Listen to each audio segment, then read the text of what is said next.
Halo semuanya, perkenalkan nama saya Valentina. Saya dari program studi S1 Pendidikan Matematika dengan NIM 202501001. Pada video kita kali ini, saya akan membahas salah satu topik penting dalam filsafat kebudayaan, yaitu relasi manusia dan alam menurut pemikiran C.A. van Persson. Pernah nggak sih kalian berpikir kenapa cara manusia memperlakukan alam itu berbeda-beda? Ada yang sangat menghormati alam, dan ada juga nih yang justru mengeksploitasi alam. Nah, ternyata semua itu dipengaruhi oleh cara berpikir manusia yang berkembang dari waktu ke waktu. Kita akan masuk ke latar belakang dan tokoh Cornelis Anthony van Persson. Cornelis Anthony van Persson adalah seorang filsuf asal Belanda. Ia lahir pada tahun 1920 dan banyak berkarya dalam bidang filsafat, khususnya filsafat kebudayaan. Salah satu karyanya yang terkenal adalah Strategi Kebudayaan. Dalam buku ini, ia menjelaskan bagaimana kebudayaan manusia berkembang melalui cara manusia memahami dunia. Menurut van Persson, hubungan manusia dengan alam tidak statis, melainkan berubah dan berkembang. Konsep dasarnya, van Persson melihat kebudayaan sebagai proses dinamis. Ia menyebut adanya ketegangan antara unsur imanen, yaitu yang ada dalam kehidupan sehari-hari, transenden, yaitu yang melampaui atau lebih tinggi. Dari dinamika ini, terbentuklah cara manusia memandang dunia, termasuk alam. Dari sinilah muncul 3 tahap perkembangan relasi manusia dengan alam. 3 tahap utamanya yaitu 1. Tahap mitis, 2. Tahap ontologis, dan yang ketiga tahap fungsional. Kita akan bahas satu persatu secara lebih mendalam. Tahap mitis atau pendalaman. Tahap mitis adalah tahap awal dalam perkembangan manusia. Pada tahap ini, manusia belum memiliki batas yang jelas antara dirinya dan alam. Alam dipahami melalui mitos, cerita rakyat, dan kepercayaan tradisional. Misalnya, gunung dianggap memiliki roh, hutan dianggap keramat, bencana dianggap sebagai hukuman atau tanda. Dalam tahap ini, manusia tidak menguasai alam, lebih banyak menyesuaikan diri, dan hidup dalam satu ketergantungan.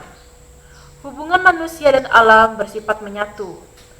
Van Persson menggambarkan bahwa manusia atau subjek belum sepenuhnya terbentuk.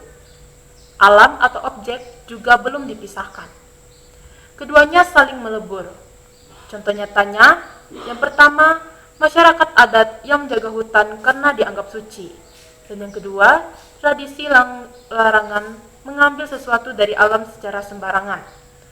Kelebihan tahap ini, yang pertama, alam dijaga, yang kedua, hubungan harmonis. Kekurangannya yaitu 1. Kurangnya ilmu pengetahuan, yang kedua, banyak hal masih dianggap misteri. Tahap ontologis atau pendalaman. Tahap ontologis adalah tahap ketika manusia mulai berpikir rasional. Di sini terjadi perubahan besar.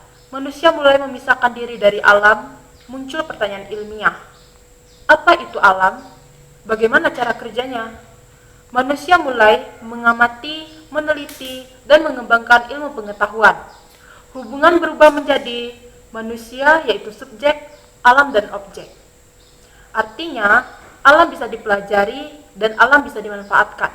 Contohnya, yang pertama, revolusi ilmiah. Yang kedua, teknologi berkembang. Dan yang ketiga, eksplorasi sumber daya alam.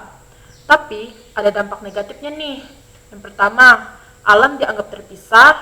Yang kedua, muncul eksploitasi. Dan yang ketiga, lingkungan mulai rusak.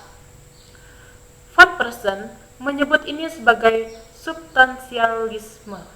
Segala sesuatu dianggap berdiri sendiri-sendiri.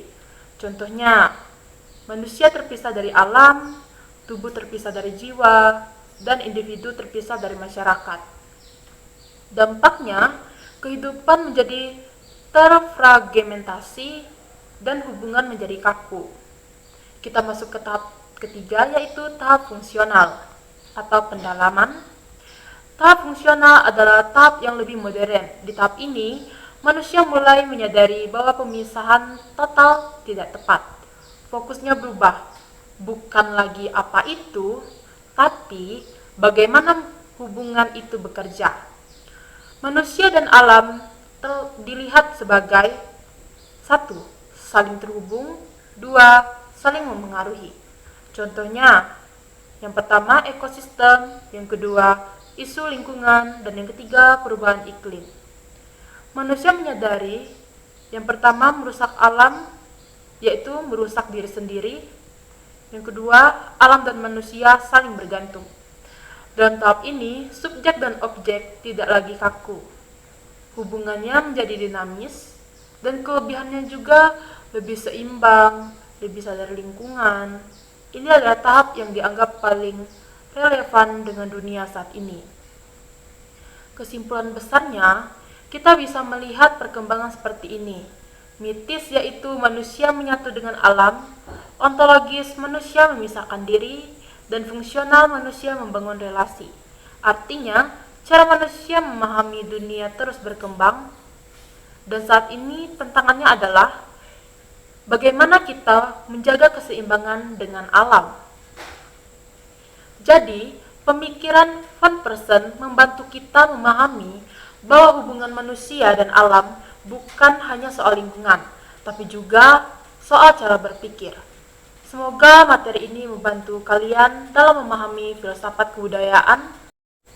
Terima kasih sudah menonton, sampai jumpa, bye-bye.